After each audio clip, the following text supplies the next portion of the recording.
मेरा नाम डॉक्टर मारन बलोच है। मेरी पैदाइश जो है ना कोयटा में हुई है। मैं एक बलूचिस्तान के एक आम घराने में पैदा होने वाली लड़की हूँ। मेरे दादा किसान थे। उसके बाद मेरे वालिद जो है ना सरकारी मुलाजिम थे और पॉलिटिकल एक्टिविस्ट। मेरी बुनियादी तालीम सबसे पहले गवर्नमेंट गर्ल्स हाई स्कूल से मैंने ली। उसके बाद गवर्नमेंट गर्ल्स डिग्री कॉलेज से मैंने अपना एमएससी किया, एनरोल हुई एज अ स्कॉलरशिप में। उसके बाद अब मैं FCPS कर रही हूँ EMCH से। Voice for Baloch missing persons के अकॉर्डिंगली बलूचिस्तान में जो हालात है और जिस तरह के केसेस सामने आ रहे हैं, जो मास रेट्स आए हैं, उनके मुताबिक तकरीबन लगभग तादाद 70,000 से अबव है, लेकिन जो उन्होंने रजिस्टर किए हैं केसेस वो 15,000 है, जिनका डाटा उनके पास मौजूद है। और वो ये तंजीम तकरीबन 15 सालों से ये काम कर रही है, जिसमें ये UN को भी ये केसेस रजिस्टर करती है, HRCP को भी करती है और कमीशन को भी करती है।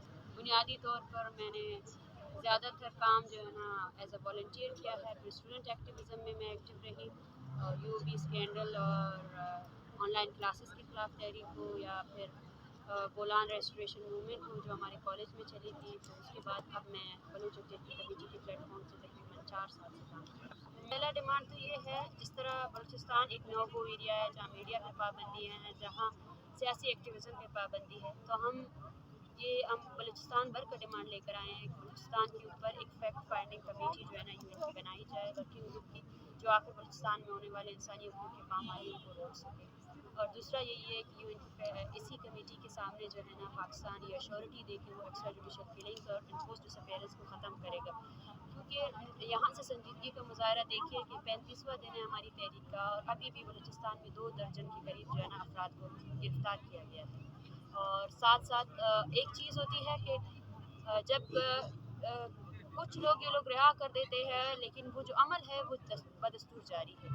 कल 9 साल से गुमशुदा फ़र्द जो है ना उसको रिहा किया गया है जान मोहम्मद को। सबसे पहले तो मैं ये सवाल पूछूंगी कि अगर यहाँ कोई अदालत है, कोई चीफ जस्टिस है, तो वो सबसे पहले उस फ़र्द को लेकर आए अदालत में, उससे पूछा जाए कि उसको कहाँ रखा गया, किसने उसको उठाया, और ये अकाउंटेबिलिटी की जाए। तीसरा हमारा डिमांड ये है कि बालाश बलूच का जो कत्ल था वो शट एंड डाउन केस है, उसको कस्टडी में मारा गया और उसमें इन्वॉल्व जितने एहलकार थे उनको सज़ा दी जाए और FIR के बेसिस पर हम इस तहरीक को ख़त्म नहीं करेंगे। चौथा हमारा डिमांड यही है कि जितने फैमिलीज़ इस धरने में मौजूद है 70 के करीब, और जो रजिस्ट्रेशन हमने की है सिर्फ इस तहरीक में, उन सबको रिहा किया जाए।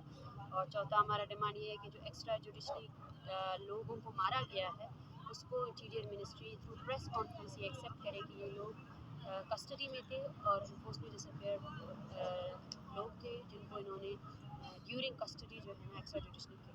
तो देखिए, आप अगर देखें तो तकरीबन दहाइयों से हमें यही रिस्पॉन्स दिया गया है। बलूचिस्तान में जारी बर्बरियत, जबर और नस्ल कुशी के खिलाफ जब भी कोई सियासी तहरीक बलूचिस्तान में उभरी है, उसके सियासी रहनुमाओं को गिरफ्तार किया गया है, उनकी मुस्तशुदा लाशें फेंक की गई है। तो जो रिस्पॉन्स है वो यही है कि हिट करो इनको, हिट करो और मारो। जिस तरह पाकिस्तान के सबसे बड़े मर्द मुजाहिद मुशर्रफ शरीफ ने कहा था कि जो भी बलोच जो है ना, बलोचों का बस यही हाल है कि उनको मारो, ड्रिल से मारना है मारो, और जो भी तशद्दुद जायज़ हो उसको करो। गैर इंसानी तशद्दुद ऑन कैमरा उन्होंने एक्सेप्ट किया था। पाकिस्तान के डिक्टेटर्स के साथ साथ पाकिस्तान के नाम निहाद जो हुकूमतें हैं, उन्होंने सब ने इसी अमल को दोहराया है और इसी पॉलिसी के तहत बलोच नस्ल कुशी की पॉलिसी को अभी तक जारी है। तो हम रियासत से ही डिमांड करते आ रहे हैं। आज भी जितने मिसिंग पर्सनस की फैमिलीज यहाँ बैठे हैं, उनके केसेस सबसे पहले इन्हीं रियासती अदारों और जुडिशरी में जमा हैं, लेकिन वही अदालतें 14 सालों से लोगों को बाजियाब नहीं करा सकी हैं। ठीक है, तो UN फ़लस्तीन का मसला एटलीस्ट एक कॉन्फ्लिक्ट रीजन तो है। पूरी दुनिया ये समझती है, जानती है कि फ़लस्तीनियों की नस्ल कुशी हो रही है, लेकिन बलूचिस्तान वो बदबख्त रीजन है जहाँ पे होने वाली नस्ल कुशी का पाकिस्तान में रहने वाले लोगों को भी आज तक पता नहीं है। पाकिस्तान में रहने वाले लोगों को भी नहीं पता है कि बलूचिस्तान में एक हाउस वाइफ भी सिक्योर नहीं है, मलिकनाज को भी मारा जाता है। बलूचिस्तान में बच्चे भी रियासती बर्बरियत से सिक्योर नहीं, बच्चों को भी मारा टारगेट किया जाता है, और नौजवान जो हमारे नौजवान तालिब इल्म है उनको भी तशद्दुद किया जाता है, उनको भी हरासा किया जाता है। तो अब तक बलूचिस्तान में जारी जो नस्ल कुशी है उसको कभी दुनिया ने कंसिडर ही नहीं किया है। इसको इंटरनल इशू करार देकर पाकिस्तान उसी जो नस्ल कुशी की पॉलिसी है उसको जारी रख रहा है। हक़ाइक़ ये है कि ये एक अवामी तहरीक है और इसको सपोर्ट हमेशा जो है ना अवाम ने किया है। हमने जिस जिस रूट से हम गुजरे हैं वहाँ वहाँ हमें वॉलंटियर्स ने जगह दी है, खाना दिया है और आज हमारा 8वां दिन है इस्लामाबाद में। यहाँ पर भी इस्लामाबाद के प्रोफेसर, इस्लामाबाद के वकला, इस्लामाबाद के जो सहाफ़ी हैं वो आते हैं और हमारे हमने कभी इमदाद ली ही नहीं है। हमारी चंदा मुहिम जो थी वो सिर्फ ट्रांसपोर्टेशन के लिए थी कि हम ट्रांसपोर्टेशन के लिए जो लोग अब ट्रैवल कर रहे थे। उसके अलावा आज इस्लामाबाद में 8वां दिन है, वो लोग वॉलंटियरली आते हैं, कोई लंच लाता है, कोई डिनर लाता है। और ये धरना बाकी धरनों की तरह है ही नहीं। यहाँ पे हो सकता है हज़ारों की तादाद में लोग बैठते हैं, लेकिन यहाँ पे डिनर और लंच सिर्फ और सिर्फ पाकिस्तान से आए हुए उन लोगों को दी जाती है जो इस धरने का मुसलसल हिस्सा रहे हैं, जिनका यहाँ पे कोई घर नहीं है, कोई आसरा नहीं है। और बाकी मेरे ख्याल से कोई अखराजात अहम अखराजात है ही नहीं। जो जहाँ पे सोए हुए हैं, हम आसमान तले सोए हुए हैं, हमें लकड़ी भी इस्लामाबाद के लोग आते हैं तो हम तमाम के तमाम जो हक़ाइक़ है वो सबके सामने बयान करने के लिए तैयार है। और मेरे ख्याल से बाहर से आए हुए लोग जो बोलते हैं वो मसला नहीं है, लेकिन जिसने इस दरनागाह में अपना कदम रखा है उसको पता है कि ये दरनागाह बाकी दरगाहों से बहुत ज़्यादा मुख्तलिफ है, बहुत ज़्यादा डिफरेंट है। और शुरू से लेकर अब तक सिर्फ़ और सिर्फ अवामी ताकत ने, अवामी वॉलंटियर्स ने इसको मदद की है। और हमने ये लोग अपने प्यारों के लिए निकले हैं, इनको किसी पैसे की ज़रूरत नहीं है। अब कब तक इस झूठ के साथ जो है ना अपने रियासती बरबरीत को छुपाते रहेंगे। कोई माँ इतनी बेवकूफ़ नहीं है कि अगर उसका बेटा उसके पास है वो 14 सालों से यहाँ पे सड़क पर बैठे, ठीक है ना। तो मेरे ख्याल से ये बयानिया भी उनका सिर्फ झूठ पर मबनी बयानिया है, मगर मैं उन सबको यही पैगाम देना चाहती हूँ कि आप एक बयानिया क्रिएट करके बलूचिस्तान को ब्लैक होल बना सकते हैं, लेकिन आपको ये पता चले कि आपके इस रवैये से ये जो तहरीक है ये और ज़्यादा उभरी। आप जितना हमें दबाते रहेंगे उतनी ही तेज़ी से हमारे लोग मज़म्मत का रास्ता अपनाएंगे, अवामी क़ुव्वत उतनी ज़्यादा बढ़ेगी। तो यहाँ स्टार्ट दिन से हम क्लियर रहे हैं, हमने किसी सियासी जमात को यहाँ पे ना स्टेज दिया है, ना उनके सियासी एजेंडों को हमने छोड़ा है।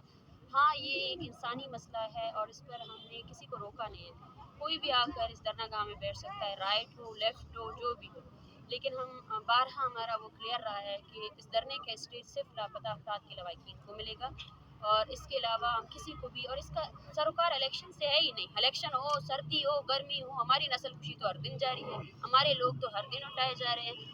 या आपकी माशाल्लाह से डेमोक्रेटिक हुकूमत हो या निगरां हुकूमत हो, किसी ने भी इस जबर के ख़िलाफ़ कोई इक़दाम नहीं उठाया। हमारा इलेक्शन से कोई सरोकार है ही नहीं।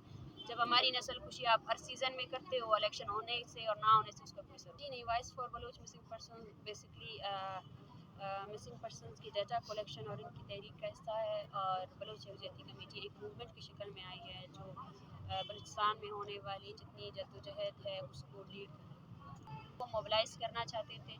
हम चाहते थे वो ख़ानदाने जिनके प्यारे सालों से लापता है और वो इस डर से कभी आती नहीं है। सबसे पहले वो दिमनी स्टेशन में रोका जाता है, वो FIR नहीं कर सकते। इलाके का गुंडा जो डेथ स्क्वाड उसको कहते हैं वो भी उनको डराता है। हम उनको एक क़ुव्वत देना चाहते थे, उनको हौसला देना चाहते थे। इसी वजह से हमने अपने लॉन्ग मार्च का रुख कोई सुलेमान की तरफ किया, क्योंकि वहाँ कोलू एक ऐसा रीजन है जहाँ अब भी हज़ारों की तादाद में लोग गुमशुदा है, जहाँ जबर है। और इसी तरह जिस रीजन से हम गए, हमारा मकसद रजिस्ट्रेशन करना था, लोगों को मोबिलाइज़ करना था और लोगों को इकट्ठा करना था, ताकि कल कोई बालाच जो है ना, बालाच की लाश के साथ कोई भी बलोच जो है ना इस तरह एहतजाज ना। अच्छा, उम्मीदें बलोच अवाम से है, बलोच कौम से है। हम स्टार्ट से ही कह चुके हैं कि हम उनसे उम्मीदें रखते हैं। इस्लामाबाद के ज़रिए पाकिस्तान में मौजूद दीगर अक़वाम के साथ भी है कि वो इस गैर इंसानी अमल के ख़िलाफ़ अभी खड़े हो जाए। एक बयानिया जो रियासती बयानिया था, उस रियासती बयानिया के अलावा एक इंसानी बयानिया भी है। इंसानी बयानिया ये कहता है कि कोई जितना भी बड़ा दहशतगर्द क्यों ना हो, उसे अदालत में पेश किया जाए। एटलीस्ट उसके माँ को बताया जाए कि ये आपका बेटा है। एटलीस्ट वो बूढ़ी माँ जो मर रही है, आखिरी सांसें ले रही है और जिसके 2 पोते हैं उसके पास, उसको ये तो तसल्ली हो कि उसका बेटा कहीं है, कोई जेल काट रहा है। तो मेरे ख़्याल से हमारे यहाँ आना और हमारा मकसद यही था कि हम बलूचिस्तान में जारी नस्ल कुशी जो लाशें गिरती है, उन लाशों का दुनिया को बता सकें। और आगे का लाएअमल शायद हमारी हवाम पर डिपेंड करता है, लेकिन ये मूवमेंट यहाँ नहीं रुकेगी। मैंने बारहा कहा है, कोई अपने ज़िंदा बाप को भूल नहीं सकता, कोई अपने उस भाई को नहीं भूल सकता जिसको आपने उसके बिस्तर से उठाकर खींचते हुए लेकर गए हैं। तो ये लोग, ये ख़ानदान है, ये किसी एजेंडे के लिए नहीं आए हैं। अगर कोई भी इंसान इस खत्ते में घर रखता है, ख़ानदान रखता है, तो उसको पता होना चाहिए कि कोई भी ऐसा इंसान नहीं होगा जो अपने जिंदा भाई, जिंदा बाप और जिंदा बेटे को